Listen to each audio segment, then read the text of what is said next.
Hi, everybody. Welcome. Here they come. Welcome to Homemade. I'm Chef Diana. We're letting people in. Here they come. So happy to be here with you today. Welcome, welcome. Such a fun recipe today with our partner Savor. See folks still coming in. We'll wait just a couple of seconds here and then we're going to get going.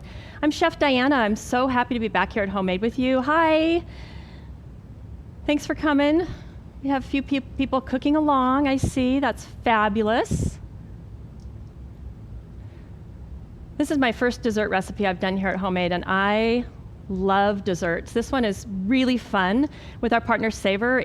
Chef Meg is here with me today. Hi, everyone. So our fabulous Chef Meg monitoring the chat. Put your questions in the chat. She's putting this fabulous website link in there for you to have really great recipes in there, along with the one that we're doing today. And Mikhailo, hey, thanks for the tech support and all this fabulous camera stuff you do. Magic, magic, magic.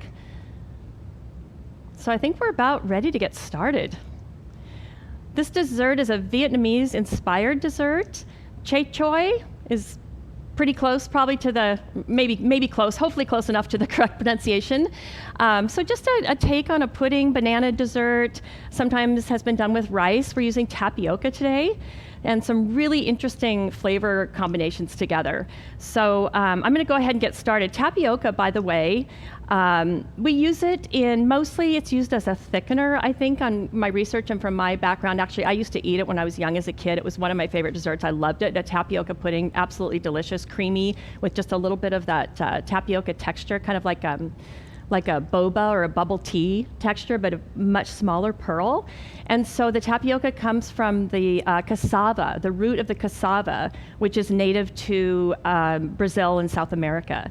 And it's used as a thickener. So we use it a lot to thicken like a berry pie, maybe like a raspberry pie that has a lot of liquid, a lot of juices. If you take the pearl tapioca and you puree it and grind it up really fine, just like in a coffee grinder or spice grinder, and you add it to your pie filling, strawberries have a lot of liquid, blackberries, you add the amount of tapioca, and it's usually written on the back of the package, to that pie filling, it'll act as a natural thickener for that. So not to use something like a flour, which sometimes can taste starchy. So, but again, really fun way to use the tapioca today in this really creamy, delicious pudding that we're going to make. So I'm going to get started with the tapioca. It does take 25 minutes. It may take a little less than that. We'll keep an eye on it. It may take 15 to 20 minutes, minimum though 15 on the stove. And so I did soak the tapioca ahead of time. If you're looking at the recipe, it does say to soak the tapioca in room temperature water for 30 minutes to 2 hours. So this has been about an hour and a half soaking. So anywhere in that time frame, if you go too long, it might soak up a little bit too much water and you're going to lose some of that delicious chew that the tapioca has. And if you go less than 30 minutes, it's going to have a little more crunch than you might want with this recipe. So I did have to do that ahead of time. So I soaked the tapioca, and then after the 30 minutes to 2 hours, anytime in there, you're going to strain it to strain the excess water out. I had 1/3 of a cup of tapioca to 1 cup of water.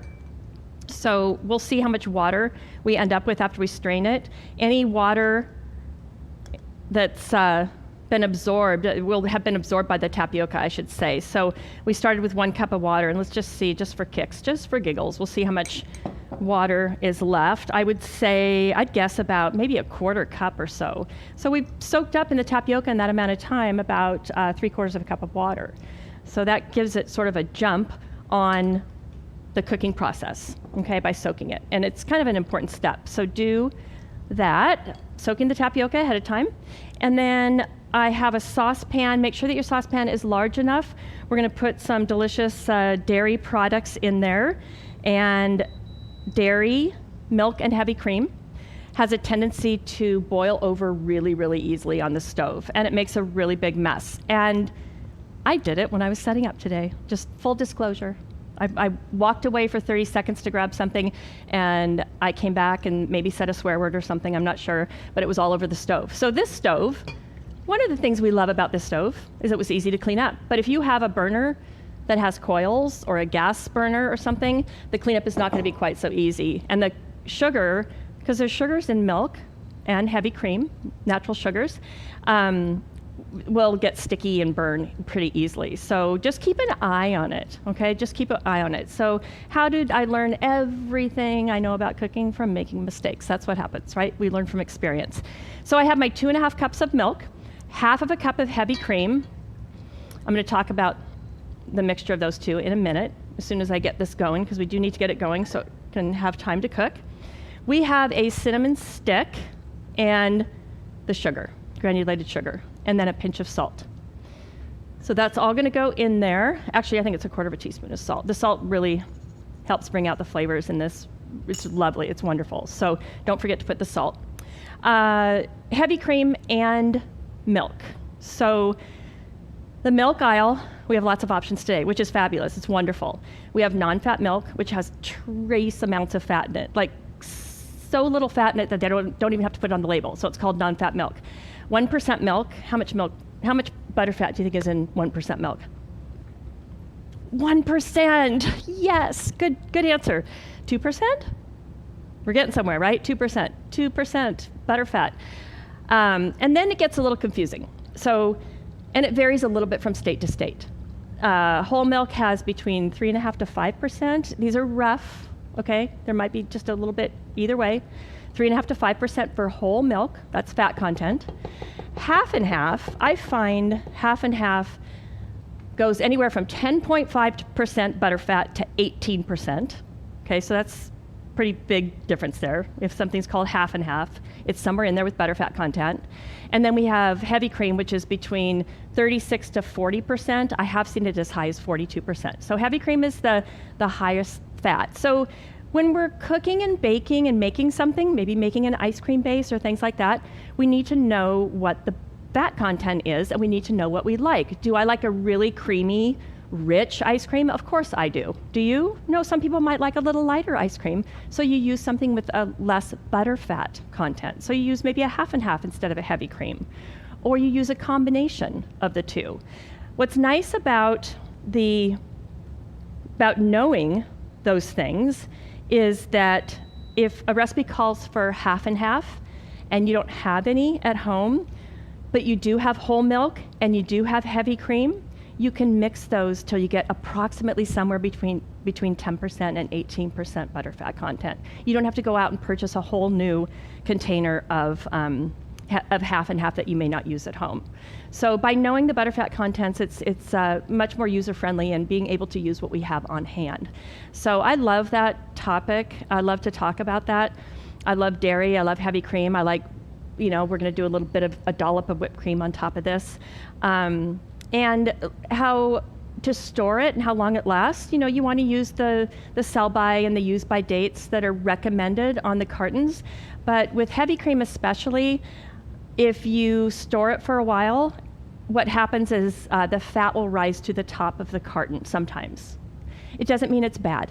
It just means it's like if you're making an oil and vinegar dressing and you shake up the oil and the vinegar and then you put that container down on the counter, the fat will rise to the surface, right? The oil comes up to the top and the vinegar is on the bottom. So the same thing happens with heavy cream. As we keep it and store it in the refrigerator, the fat will rise to the top and the more liquid water will rise to the bottom. And I have people that tell me, oh, I threw it away because I poured it out and it was all gloppy. Well, that's the fat. No, it's not bad. Smell it. Look at the date, okay? It's not bad. What you have to do is you have to shake it up again. It's called homogenization, and that's what we do. That's why homogenized milk is like the fat and the water is tiny. They're tiny suspended within each other. Like, I love food science. I'm not a scientist. I know nothing. I'm not a scientist at all, but I love geeky food science. It's so fun with cooking. Yeah, I never knew that's why it was called homogenized milk. Yeah. That's great. I love that fact. So while we're doing some geeky science talk about milk, let's talk about, let's be really brave, and I'm turning this up to 9, highest as it goes. I'm here. I'm going to watch it. I don't want it to boil, though. I want to keep it just below boil, low simmer. Pasteurization is heating cream or milk so that we kill any bacteria. So all milk that we buy now Usually when we buy milk from a grocery store or something, it's all been pasteurized, and that means it's been heated to kill any bacteria. Ultra pasteurized, it's ultra heated, and it's just cooked a little bit longer, heated a little bit longer, and therefore ultra pasteurized things will last a little bit longer in the refrigerator, from my experience. That's what I've found. So anyway, lots of options, and it's a great thing that we have a lot of options. So in here, I have the cinnamon stick, and I want us to think about the cinnamon stick like a tea bag. What we're doing with the cinnamon stick is we're trying to infuse the flavor from that cinnamon stick into our dairy products here. Okay, so that's why the cinnamon stick is in there as it's coming up to, the heat is drawing that flavor out of there. Just like water will draw the flavor out of a tea bag if you put it in hot water. It's the same concept, infusing the flavor in there. Okay, so dairy milk is a wonderful transporter of flavor. So if you cook with whole vanilla beans, sometimes we put the vanilla bean in and infuse that flavor. If you cook with coffee beans, we crack them sometimes and put them in there. We get a coffee flavor for a dessert. You can use citrus rinds, lots and lots of things that you can put in there. Ginger to infuse the flavor. You could even put a tea bag in there, right? You could even put a tea bag in there, like some delicious Earl Grey tea, and make a, yeah, Chef Meg, you are amazing. Yes, that's great. I love that. Yeah, flavor it. So it's a wonderful transporter of flavor. So dairy's really good with that. Okay, so this is hot, and it's not boiling. It's a good thing. So let's go ahead and put the drained tapioca in, and then bring it up to just below a simmer. If it starts bubbling a lot, I'm going to turn it down or just remove it from the heat. If I see it starting to come up really, really, really quick, then I'm going to definitely get it off the heat, and I'm going to stick a whisk in there. Sometimes if you put a whisk in there, it will help keep it, kind of calm it down a little bit if it starts getting too crazy and it's going to boil over on our stove. We're going to avoid that. I've done it once today. I'm not really too excited about maybe doing it again, so we'll keep an eye on that. And I think I'm going to go ahead and start toasting the peanuts. This is funny. I tested this at home last week. We had some friends over for actually St. Patrick's Day. So we had traditional corned beef and cabbage, huge platter of corned beef and cabbage in the middle of the table.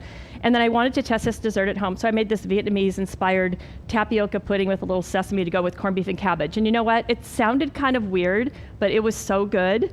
And our last guest, who is a very, very good friend of mine, I made it in a trifle bowl, like a glass trifle bowl, and he literally scooted the trifle bowl over in front of him and took the spoon off the table and finished the rest of the pudding right out of the trifle bowl. It was kind of, we're really good friends, but it was kind of like something you wouldn't do as a guest in somebody's house. But it was funny. So that's how good this is. It's delicious. Okay, I'm getting a little bit of a simmer, so let's turn it down. Oh, we have someone else who made pudding to go with corned beef hash. No. In the chat, yeah. No, what flavor? I think maybe this oh my gosh. recipe. See, we're just getting international here. Corned beef and cabbage with the Vietnamese-inspired tapioca. Don't ever rule anything out. Try everything once, right? Okay, so what we're looking for here is the tapioca. It's going to be a little bit. The tapioca to get translucent, but still have the beads of the tapioca holding, not getting mushy, like they're still intact, a nice little bead. And I'm actually need to take a wooden spoon across the bottom because I feel that it might be sticking a little bit on the bottom. And I just made that up because it's not. But you need to be careful with that. Like I said, we also added sugar in there. So we've got sugar and we've got the dairy sugars. And sugar wants to stick. So I'm just releasing anything from the bottom of the pan to make sure that it's not sticking and caramelizing on the bottom. We don't want that with this pudding, okay? I think what I saw was a little piece of the cinnamon stick maybe. Why did you use a wooden spoon particularly? Good question. I love wooden spoons. Rubber spatulas, if you're using them over heat, make sure they are heat proof. They make heat proof and non-heat proof rubber spatulas. A lot of them today on the market are. The rubber spatula was too flexible and I couldn't get to the bottom. It was just bending on the bottom of the pan. So I wanted something that was stiff, squared off on the bottom, if you saw that wooden spoon, so I could really get around the entire bottom surface of the pan and release anything that might be sticking. So that was a great question. Great question. So let's go ahead and start the peanuts. But again, back to sorry, I get into these long stories. Hopefully you find something interesting in them. I didn't have raw peanuts. I had just like a container of salted peanuts, snacking peanuts, and I used those and chopped them up and put them on top, and they were delicious. But for the sake of a cooking class, I think it's great to be using raw peanuts. They worked fine, obviously, in the recipe that I made at home, but I like to talk about toasting nuts in general. First of all, we want to do these ahead of time so that they have a chance to cool. Nuts are very, very high in fat, and they will retain heat for a long time. They'll retain heat for a long time, and so they take a while to cool, is what I'm getting at. And then we're going to want to chop them up. So you don't want to chop them when they're hot, or you'll be making peanut butter, okay? So we're going to do these ahead of time and get them into the oven. And because they're in the oven, out of sight, out of mind, and they're high in fat and they can get hot, you think they're just about done, they're just about done, they're just about done. I'm just going to cook them just a little tiny bit longer, right? And then they're burnt. And I've done that. Again, I've done that numerous times. So just put them in there, but keep a really close eye on them. In fact, Chef Meg, could I ask you to set a timer let's just look at them in 3 minutes, just to see what's happening. I'm on it. And then we can just kind of take it from there. So 350 degrees, and again, they won't be done, but we'll just take a peek at them in 3 minutes and toss them around a little bit, and then put them back in if we need to toast them. We're looking for a nice golden brown. Let's say we're looking for the color of the main table here. That's about a good color for them to be. So good indicator there. And then I'm going to go ahead and start the bananas. I feel like I wanted to tell you one more. Oh, peanuts. If you cannot use peanuts in your household, a lot of people have peanut allergies, but maybe they don't have a tree nut allergy, so maybe we substitute the peanuts for almonds or something else that would pair well with this dessert. Even sesame seeds would be good, wouldn't they? A few sesame seeds on top, but you could certainly use another nut, like a tree nut. And I do think the recipe really benefits from a little bit of a crunch, okay? So just a little bit of a crunch. And we're getting there on the tapioca. So let me go ahead and start the bananas. These caramelized bananas are delicious, and I would say you can make more. They'd be delicious on quite a few things. Toast, a sandwich, right? Shallow pan with a lot of surface area. We have these ginormous bananas. They're really big. So the recipe, I think, says 4. We're actually just going to use 2, which is going to be plenty, and we'll have some extra. If the bananas are not ripe, maybe you want to make this tonight, and you go to the grocery store, and all the bananas in the grocery store are green. It happens a lot, right? You need to kind of plan ahead. You can't ripen bananas in a day. So plan ahead. But if you want to make it and you find bananas that are a little bit green, you've got a couple of days, but you kind of need to speed up the ripening process. If you put bananas into a brown paper bag with anything that has, I think it's ethylene gas that comes off of it, like apples or avocados, if you put an apple or avocado in the bag along with the bananas, it will speed up the ripening process. I do this with avocados all the time. I put bananas and avocados in a bag together, and the avocado will ripe really fast. Like sometimes from pretty solid, hard avocado, like within 24 hours, it'll be ripe enough to eat. So that's just one little trick. But you do kind of have to plan ahead. You do want the bananas to be fairly ripe but firm and have some, be firm, but definitely have some sweetness to them. So you just kind of have to play around with that. Okay, so this pan was getting a little bit hot. Turn that burner down just a little bit. And nothing wrong with brown butter, but burned butter, probably don't want to go there, okay? So let's see how hot this is. It's not too bad. Okay. We're hitting 3 minutes on those peanuts, thank you. If you want to take a look. So 3 minutes. I knew I was just being cautious. Let's live on the edge and go for 4 more minutes. If you don't mind setting a timer, thanks. Okay, so for the bananas, We're going to melt the butter, and like I said, a little browning is kind of nice on the butter. But it's going to cook for a little while. So let's go ahead. We're going to put in the brown sugar, dark brown sugar, and light brown would work as well. Golden. The dark just gets a little, obviously a little darker color. And then just a pinch of salt. And we'll go ahead and turn that burner up just a little bit more. We want to keep that action going in there.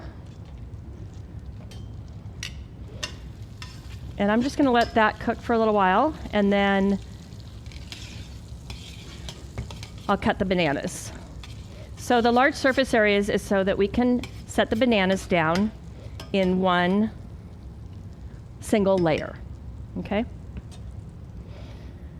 So the bananas are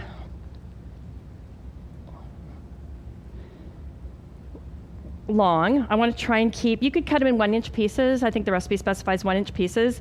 And we'll just cut them in a little bit bigger pieces. We can cut them after they're cooked a little bit more. And then I'm going to go ahead and cut them across this way and start placing them down in that pan. So I'm doing about, I don't know, I would say 1/3 of an inch. It looks like it's a little bit thicker slices than 1/4 of an inch, which is pretty thin. And then we'll start putting them down in there and letting them caramelize.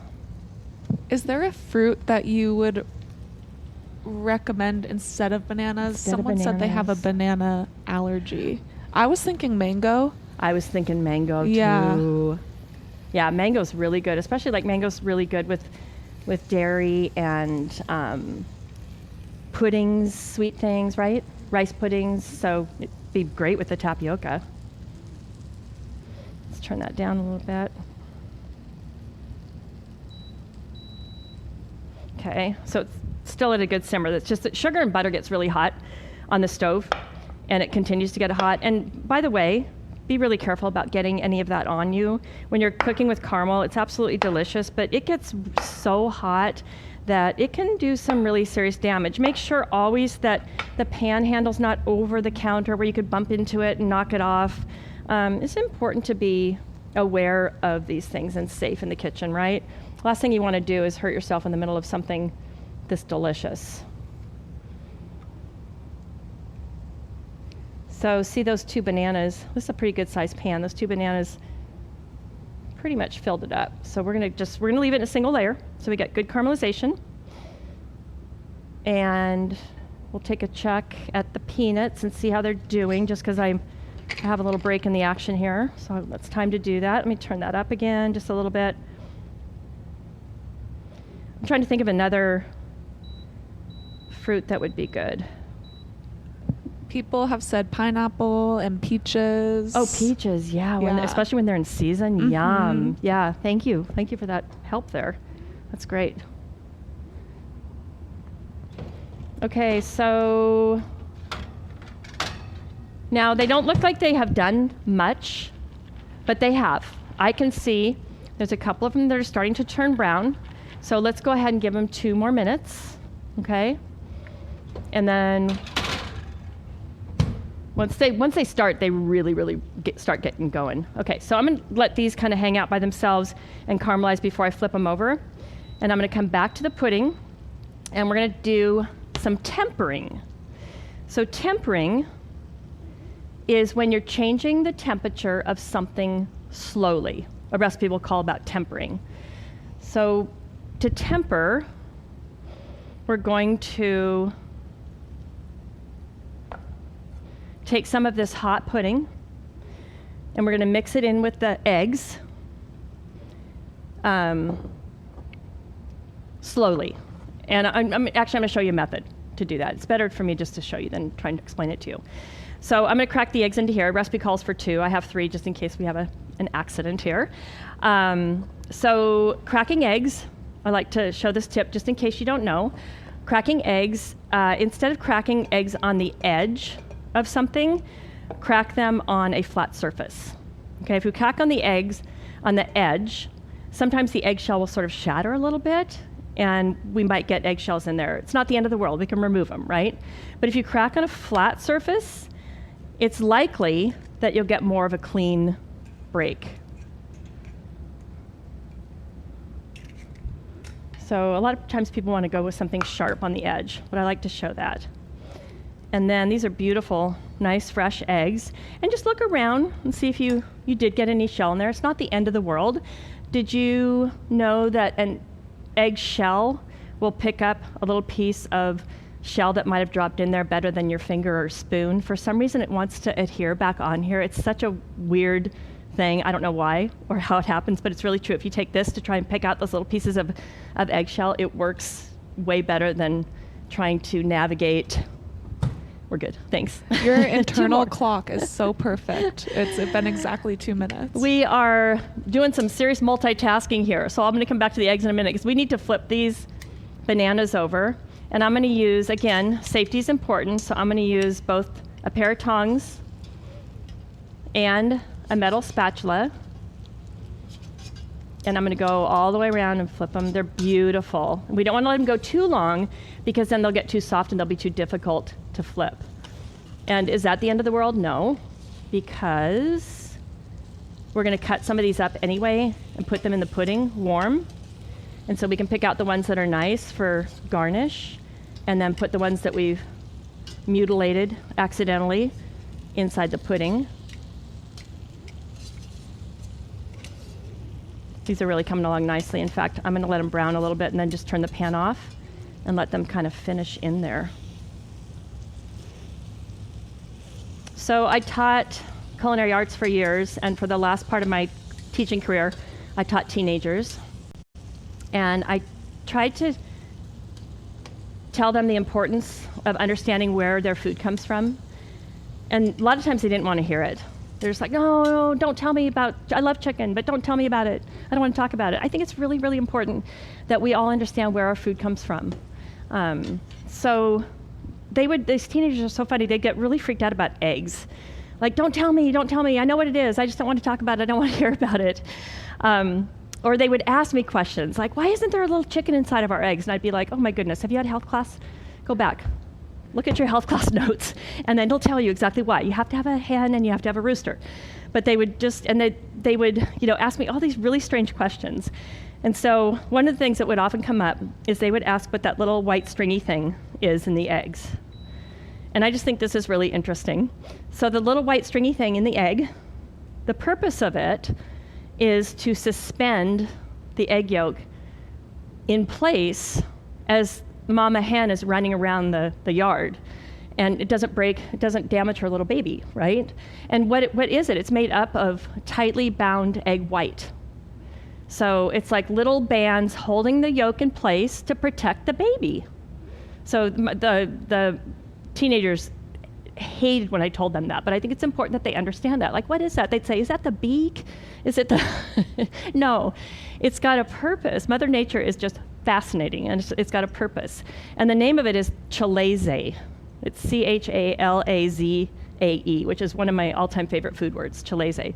I love that. So lots of times when we're baking, we strain custards and puddings and things to remove any shell, to remove the chalaze, because the chalaze is a tightly bound egg white. It can get chewy and rubbery in a smooth, creamy pudding, right? So, did I say these were going to go really fast, the peanuts? It's better to do this. I still want them to go a little bit longer.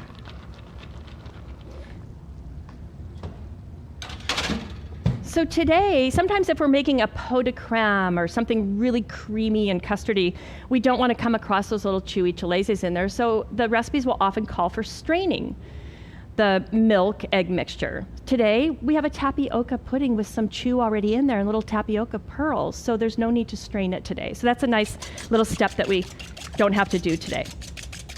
So I'm going to mix those two eggs up, and then we're going to start the tempering process.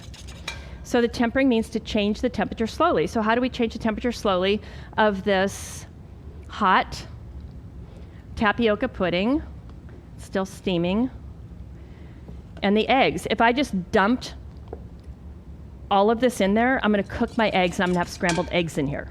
Okay, so I don't want scrambled eggs. So I'm going to add a little bit This is explained really well in the recipe.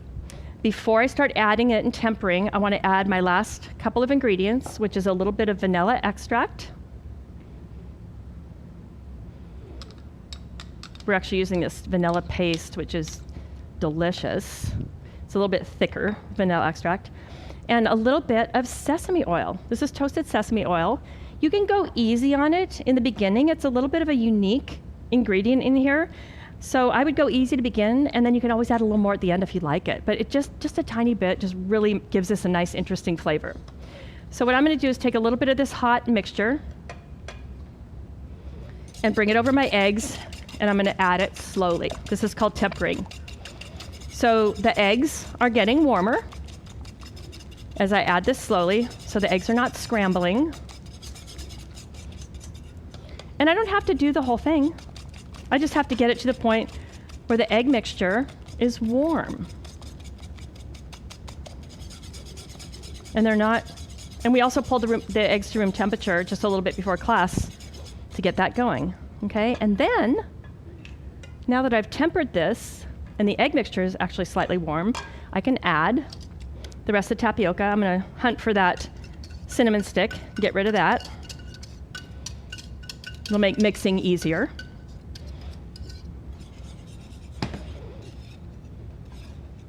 I actually don't need to get it now. I can get it in a minute.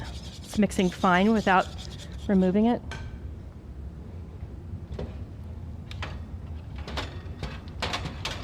This is when you burn them. I want to go 30 more seconds. Chef Meg, you got me? I got me? you. Thank you. 30 seconds, because I just want them just a tiny, tiny bit more. Also, we have something called carryover cooking. Anything we apply heat to is going to continue to cook after we take it away from the heat, including those. So they're going to actually get a little bit browner after I take them out of the oven. Okay, then we go back to our pan, and now we have to finish cooking the eggs.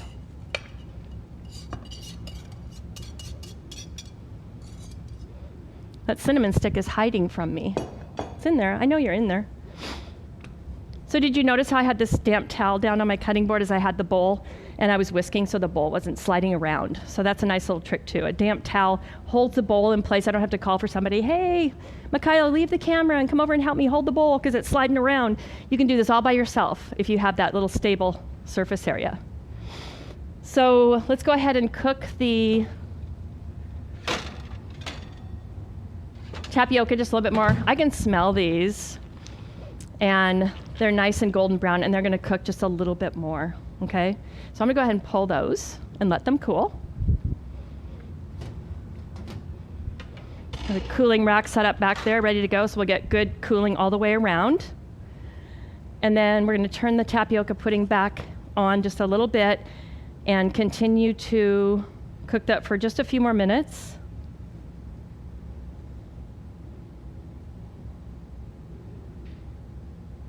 Yes, we are. You've been so nice to me today. Come on. Okay, we'll try you over here. It's still pretty hot, and the eggs are cooking in there, but I do want to simmer it, just not simmer it, but just below simmer, just for a couple more minutes. And then we have a bonus today. We have a Vietnamese coffee that we're going to make, just as kind of a fun little bonus to go with this. So maybe while these things are cooling, we can work on that. We are going to use traditionally sweetened condensed milk and some nice, strong, delicious, fresh ground coffee. And it's a pretty fine little grind on there. Okay, so that's on the big burner on 6. That should be good. And it'll thicken up. It also will thicken up a lot as it cools. So when we plate this today, it's going to be fairly thin. And then as it cools, it'll thicken up and get thicker. So you can make these ahead of time and put them in the refrigerator, and then just pull them to room temperature for when you're ready to eat. Okay, so we're going to let that cook for a little bit. Bananas are ready. Peanuts are ready. We are good to go on the puddings. We are going to do a whipped cream garnish. So before we start the coffee, let's go ahead and whip the cream. Again, the recipe doesn't call for the whipped cream. You don't have to do it, but it's kind of fun. Put a little dollop on top. So heavy cream, we have a half a cup, and we chilled it ahead of time. Heavy cream will whip better if it's chilled. It comes together a lot easier if it's chilled. It's splashing all over me. That's nice. I wore black so that the cream could splash all over me today. If you have a bigger bowl, it won't splash all over you. And I put it in this bowl. So we'll just go a little low as we talk through this. And look, you can multitask here. Well, that looks good. Now the eggs are going to continue to cook and thicken in there with the pudding, the tapioca pudding. Eggs, we call cooked eggs, when they get to that cooked point, we call it coagulation. Instead of cooking, we call it coagulation. That's the science nerdy term for it. It's basically cooking the proteins. So when we are cooking eggs with other ingredients like milks and sugar and things like that, we want to bring the temperature up to about 175. So if you think of boiling is at 212. So we're going way below the boiling point. We want the temperature to be 175, and that's when the eggs will be fully cooked. So that's going to thicken the sauce. The eggs are thickening the sauce, okay, in here. I'm calling it the sauce on the pudding. So as we simmer it, it will continue to get a little bit thicker and a little bit thicker. And then again, once it's chilled, it gets quite a bit thicker.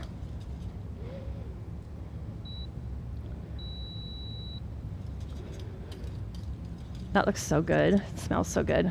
Just a hint of sesame.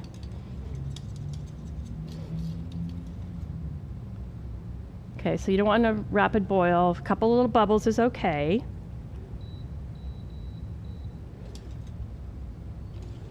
And then once it's come to that 175, nothing sticking to the bottom. See how I'm coming across the bottom with this whisk, and it's pretty thick. It's done. Okay, so it's important that it gets hot. At 175, with eggs and cream, you're going to see a little bit of steam. That's a good indicator. Again, we don't want this rolling boil. So I think we're good. I think we're done. That's finished. So we're going to pull that off to the side.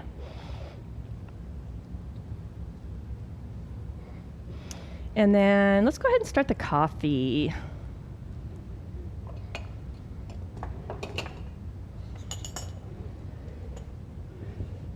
With this fun little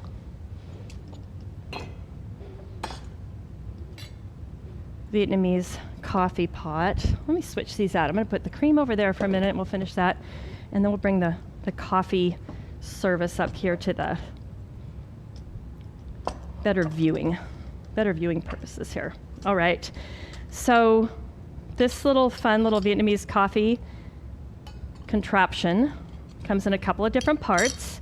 The sweetened condensed milk, we just put a little bit in the bottom. It's quite sweet, so according to your liking. And then this little filter here. We're going to put that on in a minute. We're going to put, let's go with about 4 tablespoons of finely ground coffee in here. I think we actually measured this out earlier to be exactly 4. It's exactly 4. And then you need to do this step that's called blooming. So blooming it means we're going to pour just a little bit of water. We want to go about twice for it. This is pretty strong. You can definitely add more water if you want to. So we're going to do about twice the amount of water as coffee. So 4 tablespoons, so 8 tablespoons. But we're just going to start with a couple of tablespoons. And this step is called blooming. And what's happening is the coffee is absorbing, some of it's dripping through, but the coffee is absorbing a lot of that water. And then once it's gone all the way through, we're going to go ahead and add the rest of the water. And again, you can vary this depending on how strong you like it. And we're going to serve this iced. Once you have all your water in there, go ahead and put this little filter guy back on. And then we're just going to let that sit and drip all the way through. And it's warm, so it's going to soften and melt the sweetened condensed milk. And then we'll take a little spoon and stir it in a few minutes when it's completely done. And then we're going to serve it iced, which is often done in restaurants. And there's a little Vietnamese iced coffee. You could definitely flavor it if you wanted to. So let's go ahead and plate the pudding. And we'll take a couple of the nice banana slices out.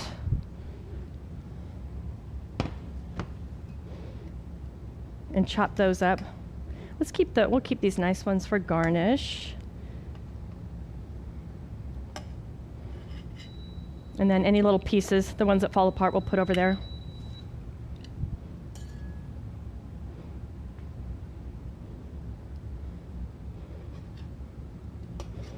Oh, they're cooked all the way through. They're nice. They smell delicious. That nice caramel smell.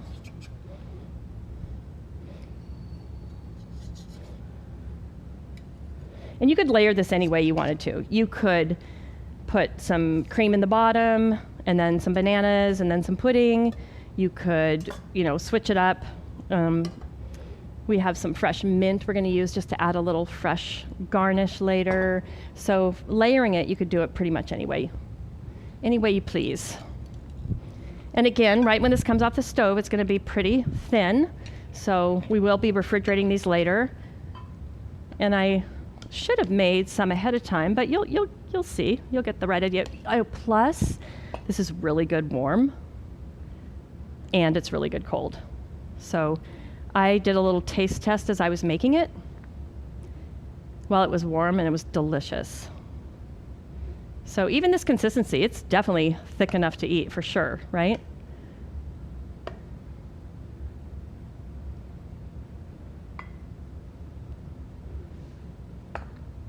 How's everybody doing? Are you inspired? I know it's a simple recipe, but there's kind of a lot going on, so it's fun. It's super, super fun. Okay, let's do just a little bit more. Let's eat dessert. And then the bananas. Try not to make a mess here. Take some nice banana pieces. The spoon, when you eat this, the banana pieces are so soft that it'll go right through. They won't be awkward to eat like that. And I did not chop up the bananas just for the sake of time. We're getting a little short on time here. I didn't chop up the warm bananas and put them inside. I'm just putting them on top, which is delicious. When I finish this and plate them all, I will have some banana pieces that leftover pudding. I could chop them up and put them in there and incorporate them. It'd be delicious. So just have fun, play, make it your own. We've already talked about different fruits you could use. It actually doesn't really even need fruit. You could make it without the bananas, and then you could put some fresh berries on top of the tapioca pudding and just serve it like that. I think that'd be really good.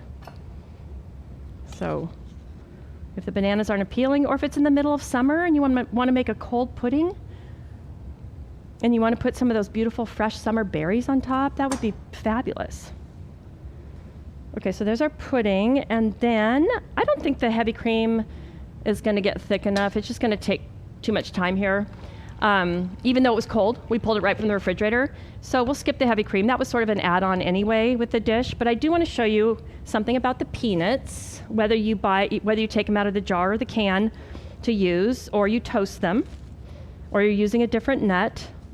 Rather than having the peanuts whole on top of here, I want to break them up a little bit so they're nicely incorporated within each spoonful of my pudding here, okay?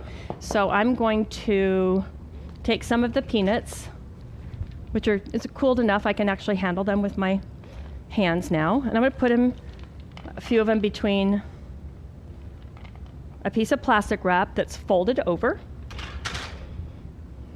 Salt. I didn't add the salt. I had it right in front of me so I could add it.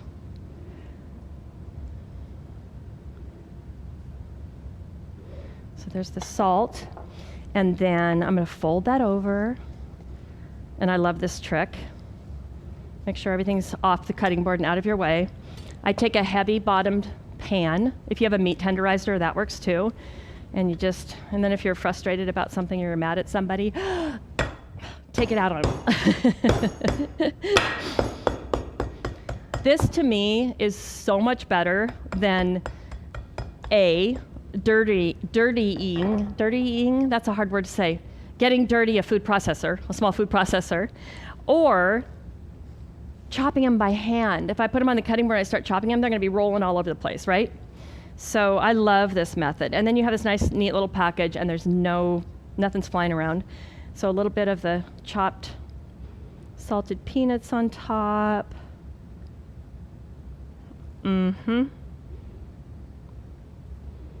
And then I like just a splash of color, but the splash of color has to be appropriate. So fortunately, we had some fresh mint. If you were doing these for a special occasion or something and you wanted to go out and buy it, or if you grow it, that would be fine. Chives, no. And don't grab mint sometimes mint gets tired and it's wilted and it's getting brown. It has to be really nice and fresh. Otherwise, just skip it. It doesn't really need it. A little bit of whipped cream would be good, but that's not going to add color. So it's nice to add just a little color. So we have a little sprig of fresh mint. It's nice because you could set these all up, and have the pudding in the fridge and then just pull it out when it's dessert time. You could. And it's effortless. You could. It looks effortless. I hope I get invited back, because you know what I should have done today? I should have made one ahead of time. I mean, I did, but then my friend ate it all. I hope he's not here. So yeah, I should have made one to show you that, because absolutely, make them ahead of time. It's fun, it's different, it can all be done ahead of time, and then I think super impressive too, right? So I'm gonna stir that up. It's slightly warm still, but we've had this nice, beautiful glass full of ice. And don't let me drink this. I'll be up all night. I love coffee, but not after a certain time of day. Could you use decaf? Sure. And again, the milk is the sweetened condensed milk. You could definitely use a heavy cream and not add sugar to it. So that's that. I'm sorry I didn't get to show you everything, but that works. Doesn't that work? Shall I? Any questions before I start eating? No questions right now. Everyone is just saying it looks awesome. It's so good. And and Lena's got hers. Of course she does. And she had the mint, of course. Yeah, of course. Wow. Wow. Nice. It's so good. And you know what I also like about this recipe? It's not super, super sweet. It's not cloyingly sweet. It just has the right amount of sugar. And really, really nice. A little lemon zest. I mean, if you make it and you say, you could certainly cut back on the sugar a little bit and it would still be good. But you could put a little lemon zest on there, so a little bit of that sweet tart would be nice. Yeah, that's really, really good. How's the sesame in there? Is it coming through? Yes, but it's such a slight, subtle hint. I was a little nervous about when I was reading this recipe. The first time I made it, I went a little bit light on the sesame. I did the full. I'm so glad you brought that up, Chef Meg, because I did the full amount of the sesame oil, toasted sesame oil, today, and it's just really nice and subtle in there. It's perfect. So follow that recipe, because it's a good one. It's a really good one. It's one I'm keeping for sure. So if you don't, I so much enjoyed being here with you today. So please come back again to Homemade. I see a lot of familiar faces already, and I'm just really enjoying my time here. Always these sponsors are fabulous, and so if you haven't gone to the Savor website, it's in the chat. Please do bookmark that and check it out. Really great stories and good recipes, and really fun things, and not just your standard stuff, just some really fun different things. So experiment, have fun with it. Loved being with all of you. Thank you so much. Have a good evening. Bye.